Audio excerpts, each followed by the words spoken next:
जो यूएफसी में कभी भारत की उम्मीद हुआ करता था, आज वही अंशुल जुबली उन्हीं भारतीयों से ट्रोल हो रहा है। स्टॉप आप करिए, पहले परफॉर्म तो करिए, कुछ प्रूव करिए। अंशुल को ट्रोल सिर्फ उसके हेटर्स नहीं कर रहे कि वह भी कर रहे हैं जो कभी उसके लिए ऑक्टागोन में चिल्लाया करते थे। अंशुल भाई, रात को इंडिया में सारे 5 फ्रेंड्स को जगा दिए। आप एकदम से 19 सेकंड में 5 बजे सो गए, वो भी ऑक्टागन के बीच में।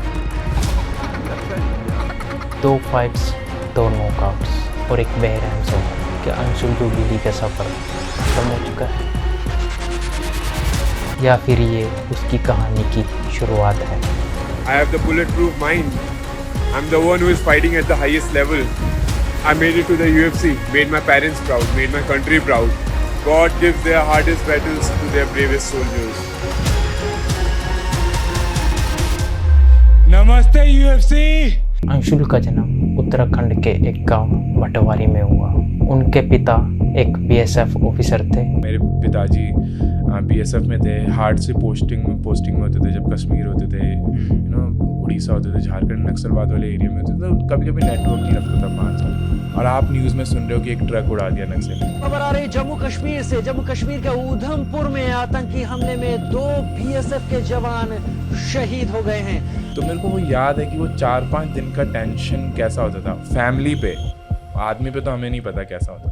और उनकी माँ एक हाउसवाइफ। उत्तराखंड पर बारिश, बाढ़ और लैंडस्लाइड का ट्रिपल अटैक जारी है। अब तक इस तबाही में 40 से ज्यादा लोग मारे जा चुके, जबकि 37 से ज्यादा लोग घायल हो गए। 2013 में उत्तराखंड में आई एक बहुत बड़ी बाढ़। हमारा एक गांव में घर था, वो जो केदारनाथ वाली बाढ़ आई थी 2013-14 में, उसमें चला गया।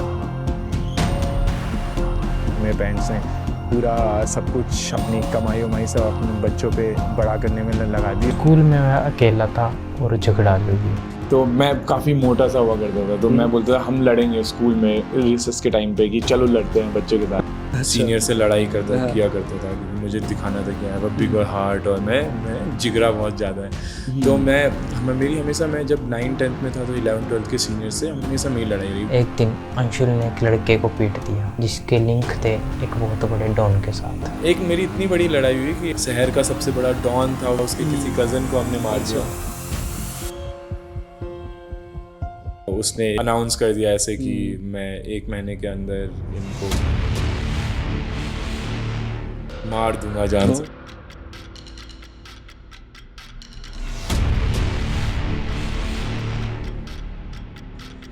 उसके बाद में जो 1 महीना डर के इधर को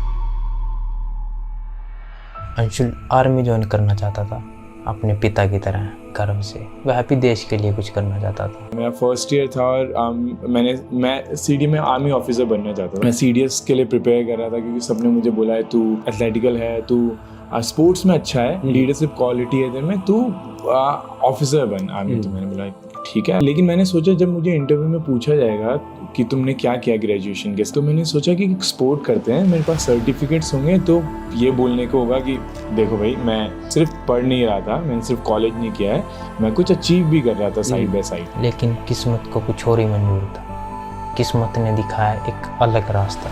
सर्टिफिकेट्स के लिए अंशुल ने बॉक्सिंग शुरू कर दी, उसके बाद फिर एमएमए, और उसको फील हुआ एमएमए की ताकत। मेरी पहली क्लास के बाद मुझे ये रियलाइज़ हो गया कि गॉड ये दिस इज समथिंग एल्स। उस टाइम पे सिर्फ मेरे दिमाग में था कि मुझे सर्टिफिकेट्स चाहिए। तो मेरे कुछ दोस्त थे, जब भी कंपटीशन होता था वो मुझे मैसेज कर देते थे कि 2 महीने बाद कंपटीशन है।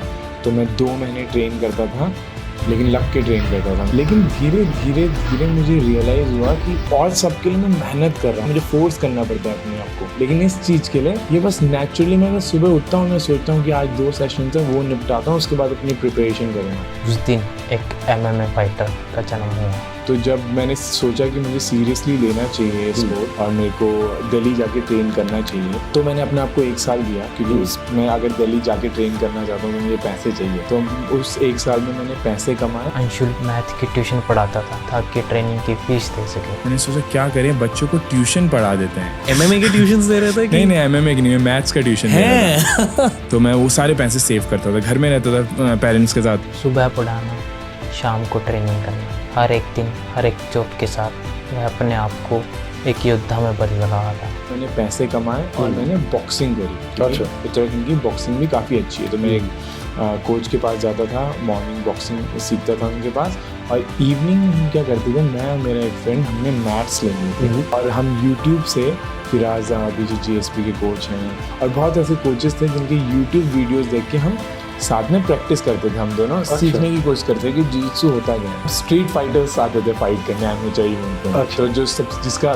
जिगरा सबसे ज़्यादा है वो जीतता था। मेरे को भी कुछ नहीं आता था, मैं जाता था, लेकिन जो सामने आता था उसको भी कुछ नहीं आता। तो मैं एमेच्योर जीता हूँ काफ़ी सारी फाइट्स, लेकिन इसका मतलब ये नहीं है कि मैंने उस टाइम कॉम्पिटिशन बहुत अच्छा खेला। इंडिया में कॉम्पिटिशन बहुत कम था। एक दिन अंशुल को एक इंसान मिला जिसने अंशुल के जीवन में बहुत ही बड़ी भूमिका निभाई, जिसकी बदौलत आज अंशुल एक MMA फाइटर है। जब मैं देहरादून में ट्रेन करता था MMA, तो वहाँ पे मुझे एक लड़का मिला था, बॉडी बिल्डर, जो उसे दिल्ली एक क्रॉस ट्रेन जिम में ले गए। तो उसने मुझे बोला कि दिल्ली जाना है MMA के लिए। मैंने बोला हाँ यार, दिल्ली का मुझे जिम का पता नहीं, बॉम्बे का मुझे एक जिम का पता। उसने बोला दिल्ली में बहुत अच्छा जिम है, ऑस्ट्रेलियन फाइट क्लब। उसने मुझे यूट्यूब में दिखाया उसकी वीडियो, अच्छी फाइट कर रहे हैं, टेक्निकल है लोग। उसने बोला मुझे ठीक है, मेरे को एक जगह भी पता है, 3-4 दिन हम रहेंगे, उसके बाद हम देखेंगे हमको क्या करना है उसके यहाँ कॉन्टेक्ट से। तो उसने बोला मैं वहाँ पे अगर पैसों की कमी होगी जॉब भी लगा दूंगा, हमारे जिम में एक जिम में ट्रेनर लग जाएंगे दोनों भाई। मैंने बोला चलो ठीक है, बेस्ट है, तू तो एकदम सही बात कर रहा है। लेकिन वो लड़का मेरे साथ एक दिन आया क्लास, उसने मुझे इंट्रोड्यूस कराया क्रॉस ट्रेन से, जो मेरा अभी जिम है, होम जिम है। तो उसका आई थिंक पता नहीं फैमिली प्रॉब्लम हो गया देहरादून में, फिर वो देहरादून चला गया। हाँ, मैं फिर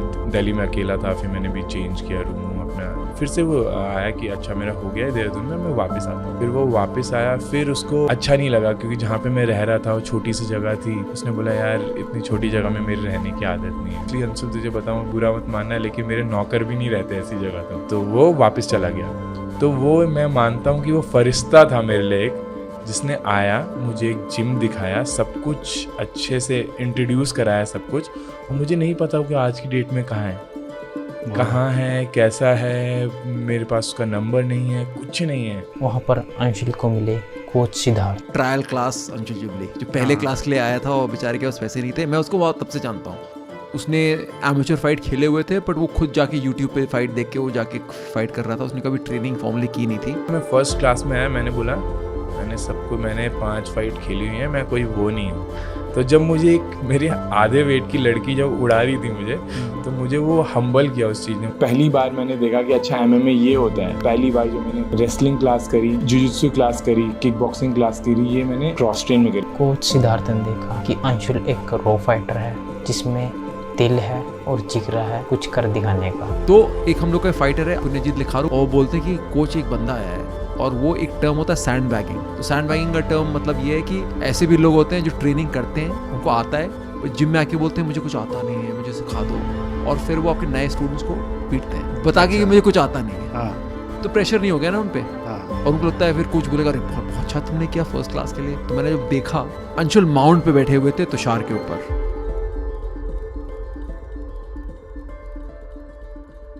आपको माउंट पे पहुंचने के लिए काफ़ी सारी टेक्निकल मूव्स करनी पड़ती हैं। तो उसको देख के मुझे लगा कि ये तुषार 3 साल से ट्रेनिंग कर रहा है, ये अभी भी नया आया है और इसने तुषार को माउंट कर लिया, यानी कि कुछ ना कुछ है। तो क्लास बाद बात करने पे समझ में आया कि बेचारा सेल्फ ट्रेंड है, बहुत कुछ छोड़ छाड़ के आया है। ट्यूशन टीचर था देहरादून में, उसको छोड़ के यहाँ पर आया है, सब कुछ सैक्रिफाइस करके। इनकम कुछ है नहीं, सेविंग्स कुछ है नहीं, बट करना है। एक जोश था, एक जज्बा था, तो उसको देख के मैंने कहा इसको चांस देते हैं। उन्होंने मेरे पे बहुत फोकस किया, ट्रस्ट दिखाया। एक टाइम पे जब मैं एमेच्योर खेल रहा था, एक भी प्रो फाइट नहीं करती, कोई नहीं जानता था, लेकिन उन्होंने मेरे पे ट्रस्ट दिखाया कि हाँ तू डेडिकेटेड है और तू कंसिस्टेंट है, तू हार्ड वर्किंग है, हम भी तेरे पे भरोसा दिखाएंगे और चलो करते हैं। बस फिर क्या था, तब से अंशुल की एक फाइटर की जर्नी स्टार्ट हो गई थी। 1 साल का मैंने पैसा जमा किया और मेरे को रियलाइज़ हुआ कि 2 महीने में सारे पैसे ख़त्म। क्योंकि यहाँ आके मुझे पता लगा आपको रेंट भी देना होता है, सिक्योरिटी भी देनी होती है, ब्रोकर की भी फीस देनी होती है, पानी का बिल अलग आता है, बिजली का अलग आता है। मेरे को पता नहीं था। मेरे को याद है मैं एक दिन मैं गुरुद्वारे में भी सोया था। मैं बहुत ब्लेस्ड हूँ, मेरे इतने अच्छे दोस्त जमा करके थोड़ा थोड़ा और 8-10 हज़ार मुझे भेजते रहते थे हर महीने। एक पुलिस में लग गया था तो उसकी जैसे ही बोनस आता था, वो दिवाली के टाइम उसने बोनस आया तो बोनस मुझे भेज। और उसके बाद उन्हें बहुत सारे एमेच्योर फाइट जीते।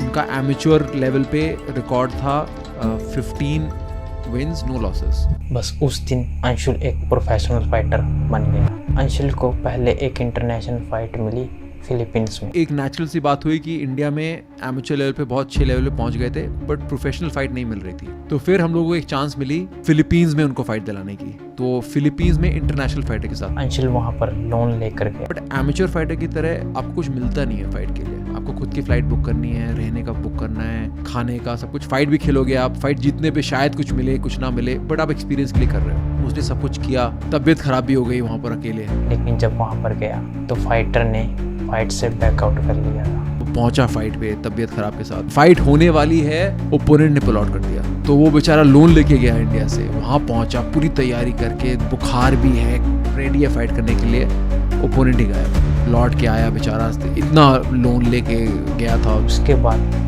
अंशुल को एक और फाइट ऑफर हुई। दोबारा फाइट आई उसकी, नॉर्थ ईस्ट में आई। फिर हम लोग गए इसके साथ कि उसको अब फाइट दिलाना है, इसको जिताना है। नॉर्थ ईस्ट में पहुंचे, सब कुछ किया, ट्रेनिंग कैंप किया 6 हफ्ते का, पैसे खर्च किए, सब कुछ किया।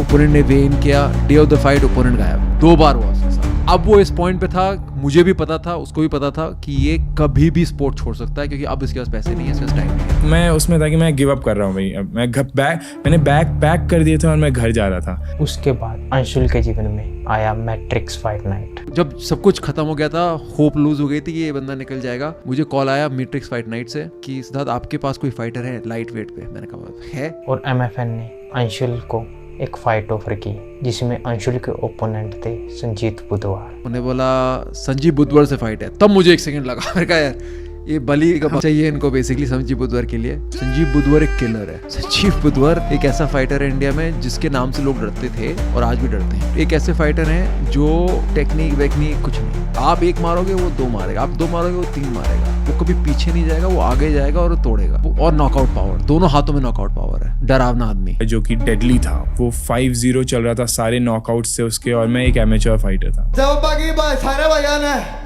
मेरे को कॉल आया, मैं कहा मेरे पास एक बंदा है। उन्होंने बोला सोच लो संजीव बुधवार है, make sure you are ready and you are. मैंने कहा आई एम रेडी। उसने बोला कौन है? मैंने कहा अंशुल जुबली। मैंने कहा, उसने बोला कि आई यू श्योर, मतलब कर लेगा संजीव बुधवार के साथ? मैंने कर नहीं लेगा, तोड़ेगा। मुझे लग रहा था अंशुल ले जाएगा fight. Right here. So the last thing you want to do is really use a lot of strength to try and manipulate your opponent. It's going to expend your energy. Anshul in his first pro fight is looking like a seasoned fighter here. And going to the third, obviously, he would have more confidence.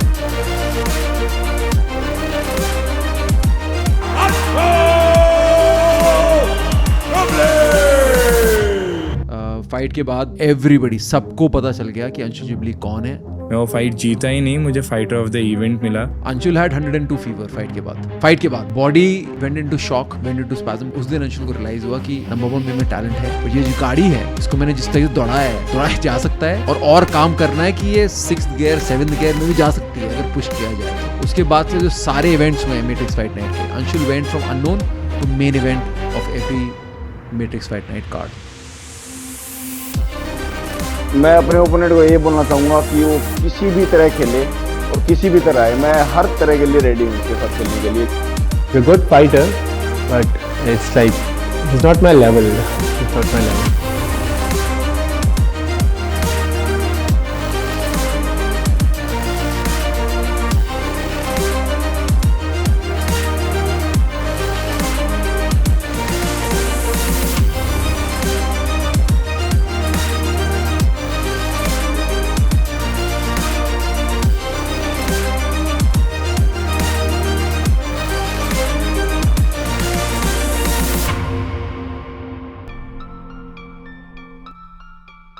There's a difference in your dreams and mine. You're aiming to become a famous. I'm aiming here to become a legend. no chance. Are we on the show, bro? Yes, obviously. ഞാൻ excited ആണ്, ഇവിടെ എത്തിയിട്ടുണ്ട്. അപ്പം അപ്പോണൻറ്റിൻ്റെ അൻഷുൽ കേജിന് കാണാം.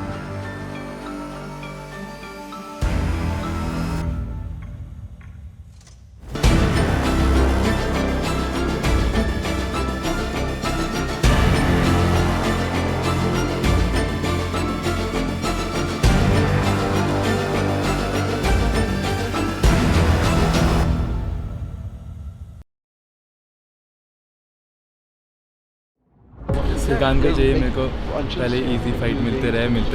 तुम्हें लगता है कि तुम्हारी स्किल्स इतनी अच्छी है तो देखो एक टफ ओपोनेंट के साथ देखो कितनी अच्छी है. सच्चाई से रूबरू हो जाओगे. I'm going for kill this time. Kill. Excited, pumped up, all pumped up. Wanted this fight for so long. What happened? You wanted to fight him.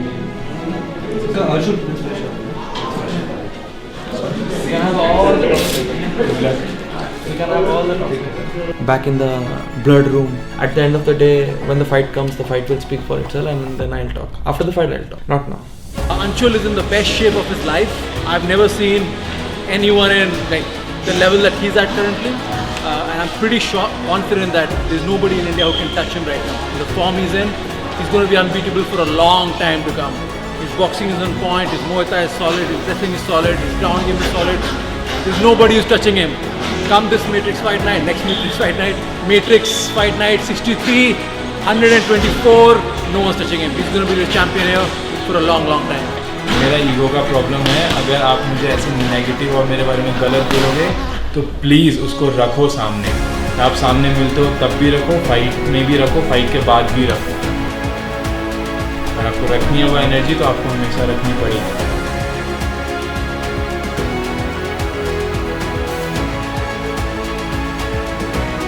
मैं तो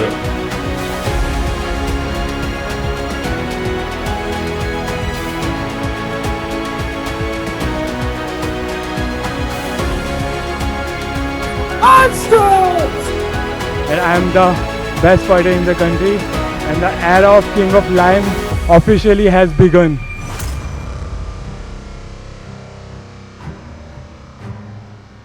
मेरी तैयारी अच्छी रहती है. तैयारी में कमी नहीं छोड़ता. मोहम्मद के साथ भी मुझे लगता है कि एक अच्छी फ़ाइट होगी, अच्छा परफॉर्म कर सकूँगा मैं. MFN ने पहली बार इंटरनेशनल फाइटर इंट्रोड्यूस कर रहा है और मेरे को अंशुल जुबली को आगे कर रहा है कि पहले आप इंडिया को रिप्रेजेंट करो फिर बाकी देखते हैं. तो मैं काफ़ी खुश हूँ. Harfam oturuyor. Cage mesela. Zach, I will talk in the cage, not here. Ziyad Sobat. Not here. I don't talk much. I will talk in the cage. Her culture के लोग, हर स्टेट के लोग मुझे मैसेज कर रहे हैं, हर religion के लोग मुझे मैसेज कर रहे हैं कि we are with you, you are representing India this time.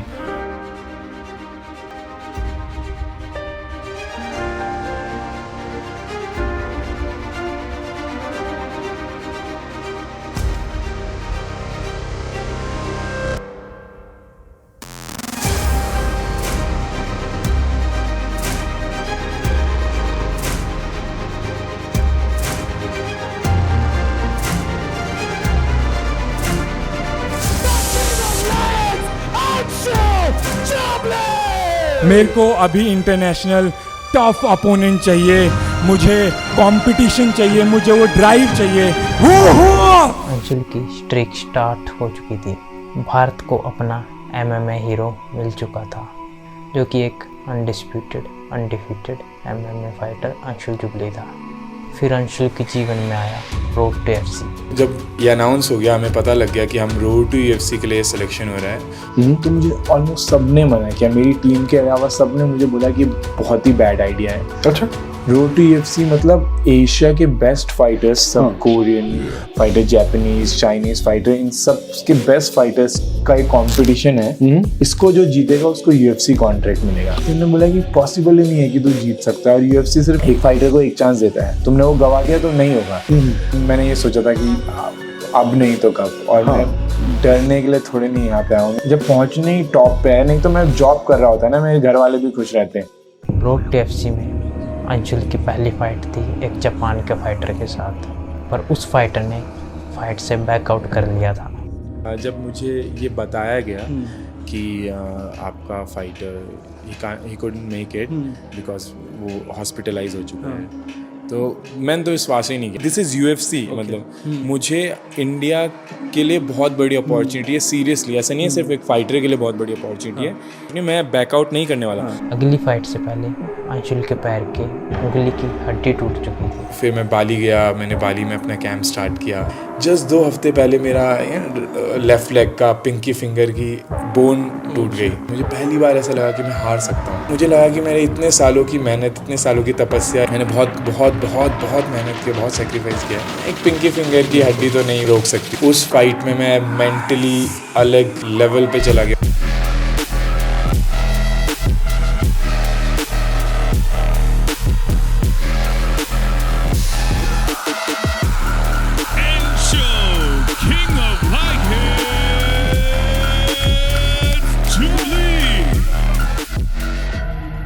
फिर अंशुल की फाइट हुई जेका सारागी के साथ। One of the fights to keep an eye out for is Jekka versus Anshul.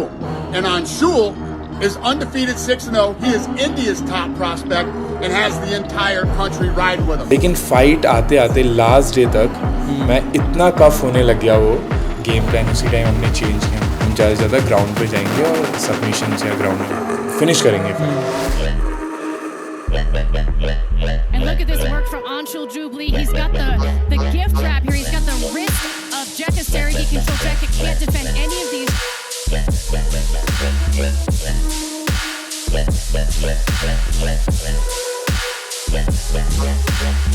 Namaste UFC. We are Maran. India is here. First ever road to UFC lightweight winner from the Himalayas of Uttarakhand, from the great country, India. अब अंशुल को UFC का contract मिल चुका था।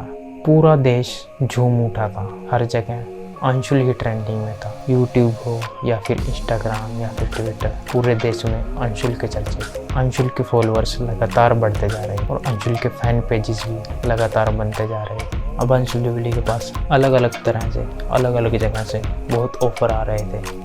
Anshul jubilee को यूट्यूबरों से, podcaster से invitation आ रहे थे। वो बहुत फेमस हो चुके थे, हर कोई उनको अपने यूट्यूब चैनल पर बुला रहा था।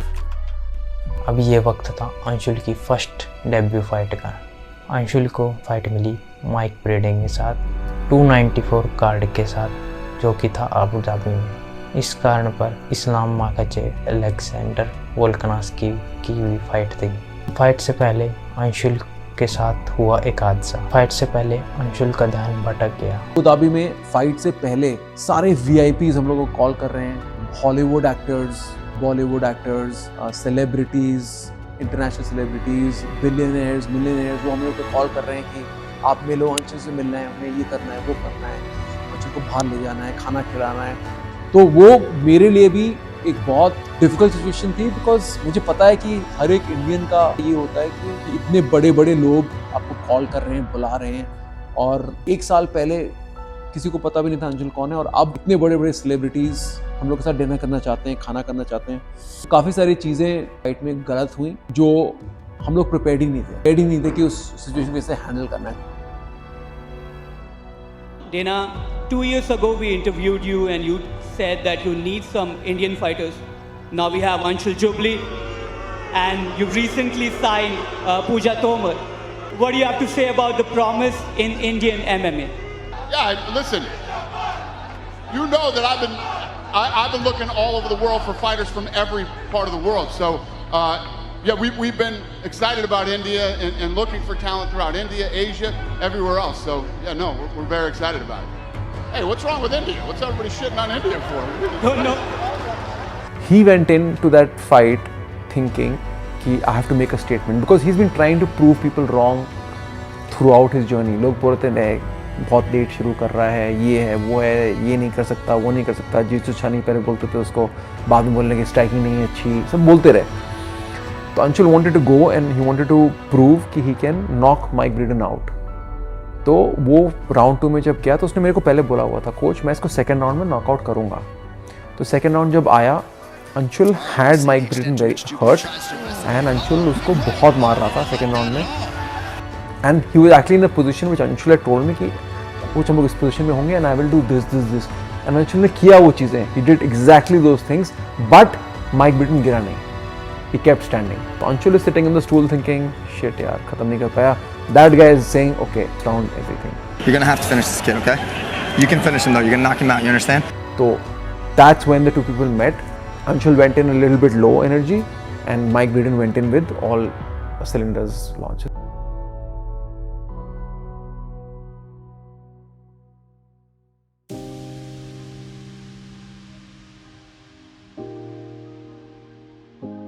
And one thing more, Anshul Jubilee, where you are, baby, I'm coming for you. Let's go. Last night, a Pakistani MMA fighter called me out in his post-fight speech. He said he's coming for me, he's aiming for me. My Padosi brother, Rizwan Ali, I'm a UFC fighter. I got there through Road to UFC, where the best fighter across Asia competes and the champion of the tournament gets a UFC contract. I am that champion. If you ever make it to the UFC, I would love to fold you in front of the whole world. But until then, मैं कभी भी ऐसे fights पे agree नहीं करता हूँ जब मुझे लगता है कि मेरे फाइटर की हेल्थ सेफ्टी गारंटीड नहीं है.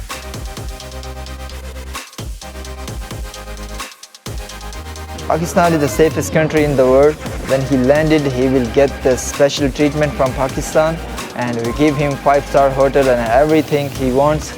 And but when we meet in the cage, hospitality gonna over and war is coming. Let's go.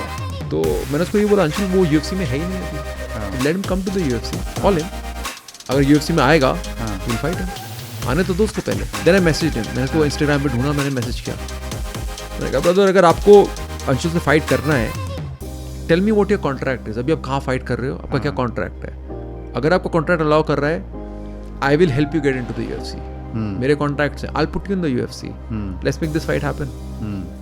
उसने रिप्लाई किया नहीं कोच मेरा कॉन्ट्रैक्ट है, मैं नहीं कर सकता अंशुल से फाइट है. तो आप फिर सोशल मीडिया पे क्यों बोल रहे हो, अगर आप रियल लाइफ में नहीं कर सकते तो don't call out his name. No, but that's sad because आप इंडिया पाकिस्तान प्ले कर रहे हो बट आप असली में फाइट नहीं करना चाहते. फिर अंशुल की फाइट आई 1 साल बाद UFC 312 कार्ड पर.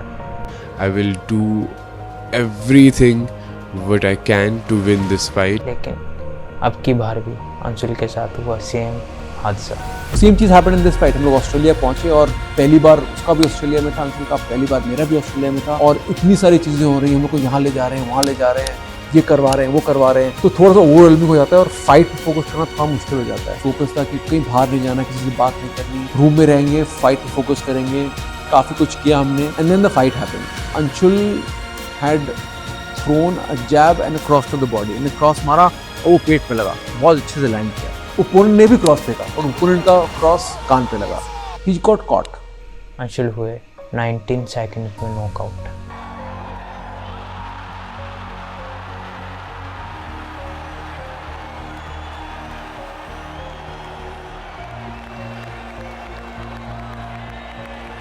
इस फाइट के बाद हुई एक कंट्रोवर्सी स्टार्ट. काफ़ी लोग बोल रहे थे कि ये अर्ली स्टॉपेज है, कोई बोल रहा था कि ये डायरेक्ट नॉकआउट है.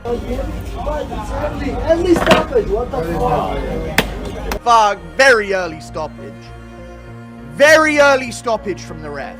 हेलो यस, तो एक बहुत बुरा दिन मेरे लिए, मेरे वेल विशर्स और जो भी इंडिया में MMA को राइज करते हुए देखना चाहते हैं, उन सभी के लिए एक बुरा सपना सा. लेकिन मुझे ऑनेस्टली लगता है कि एक अर्ली स्टॉपेज था.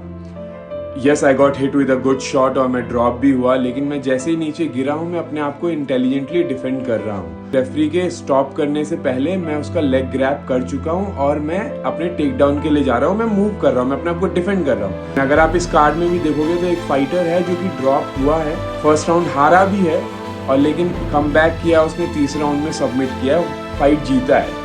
क्योंकि जिस तरीके से मैं फाइट से पहले फील कर रहा था, मैं इतना कंडीशन में 3 नहीं 5 राउंड की कंडीशन बना के आया था, कार्डियो बना के आया था.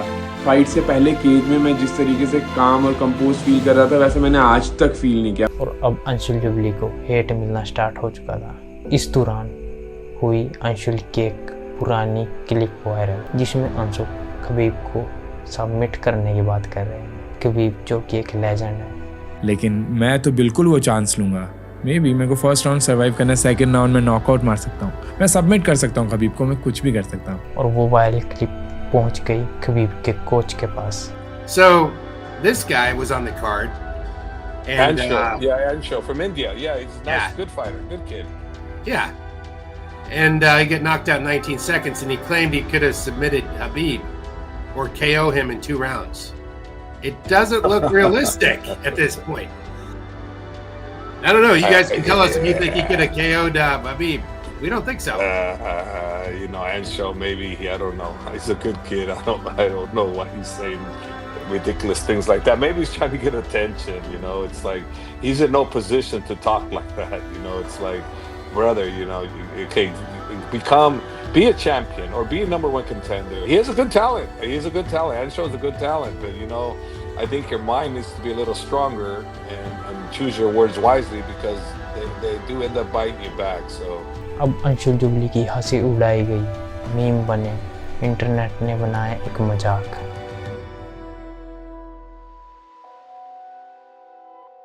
फिर अंशुल जुबली ने खबीब के कोच को मैसेज किया और क्लियर की ये सारी बात कि कैसे उसके मैसेज को, उसकी बात को मिस इंटरप्रेट किया गया है मीडिया के द्वारा, जिसकी वजह से वो बात कुछ और थी और कुछ और बनी गई है। Anshul? He reached out to you because we were discussing an article that said he said something and they kind of took it out of context. He sent you a couple messages on that?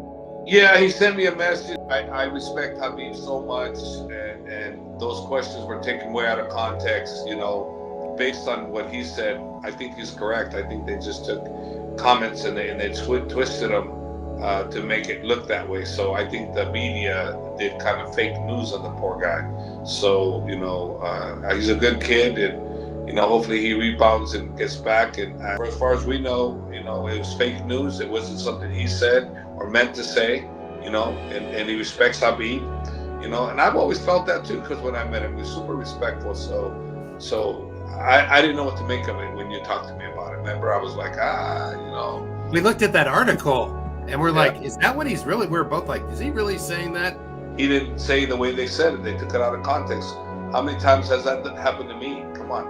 He's such a gentleman too. I mean, I'm talking with him on the thing. I'm like, this guy's not gonna say that, and it's like that's a good trap right there. It's like उस बात को media द्वारा बहुत ही twist किया गया है।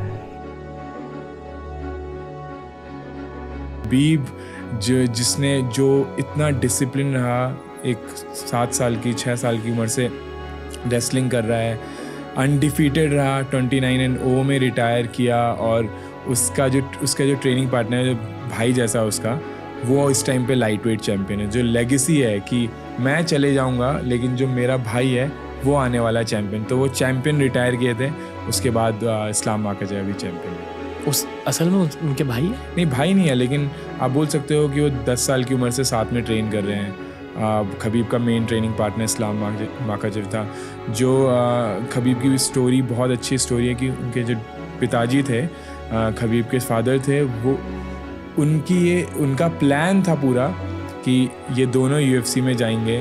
पहले Khabib champion बनेगा, उसके बाद इस्लाम माकाजेव चैम्पियन बनेगा, और वो खबीब की लास्ट फाइट से पहले उनकी डेथ हो गई, एक्सपायर हो गया। तो और लेकिन फिर भी खबीब ने उनका सपना पूरा किया।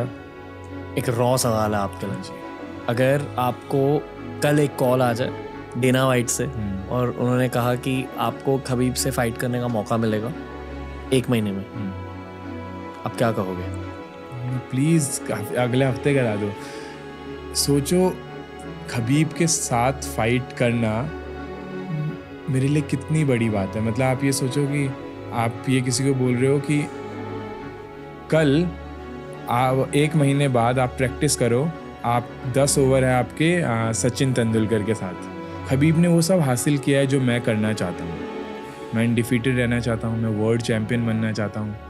तो ऐसा इंसान जो मैं ख्वाब देख रहा हूँ, उसने वो ख्वाब जिए हैं और लेजेंड है, उसके साथ अगर मुझे फ़ाइट करने का मौका मिलेगा, मैं तो एकदम झपट जाऊँगा उस अपॉर्चुनिटी में। खबीब मेरे साथ अगर अगले महीने फ़ाइट करता है, मे बी मेरे चांसेस कम होंगे जीतने के। आज से 5 साल बाद नहीं होंगे, आज से 2-3 साल बाद नहीं होंगे वो चांसेस कम, लेकिन मे बी आज होंगे। स्किल वाइज आप कह रहे हो? स्किल वाइज, लेकिन मैं तो बिल्कुल वो चांस लूँगा। मे बी मेरे को फर्स्ट राउंड सर्वाइव करना है, सेकंड राउंड में नॉकआउट मार सकता हूँ, मैं सबमिट कर सकता हूँ खबीब को, मैं कुछ भी कर सकता हूँ। तो वो कॉन्फिडेंस है। और मेरे को अगर एक कॉल आए कि खबीब के साथ अगर मेरी फ़ाइट हो गई, मैं तो एकदम झपट जाऊँगा उस अपॉर्चुनिटी पे। तो अब सवाल ये है कि अंशुल जुबली का सफ़र सिर्फ यहीं तक था, ये है उनके कोच का कहना। एक आर्टिकल रिसेंटली आया था जिसमें लिखा हुआ था कि UFC स्ट्रगल कर रही है अंशुल को ओपोनेंट देने के लिए। उसका सर्जरी हुआ है, जब वो नाक ठीक हो जाएगी उसकी, he will get back to training, and उसके बाद 1 सीजन ट्रेनिंग हम लोग UFC से बात करेंगे, we will find him a good opponent, and इस साल अंशुल की दोबारा फाइट होगी।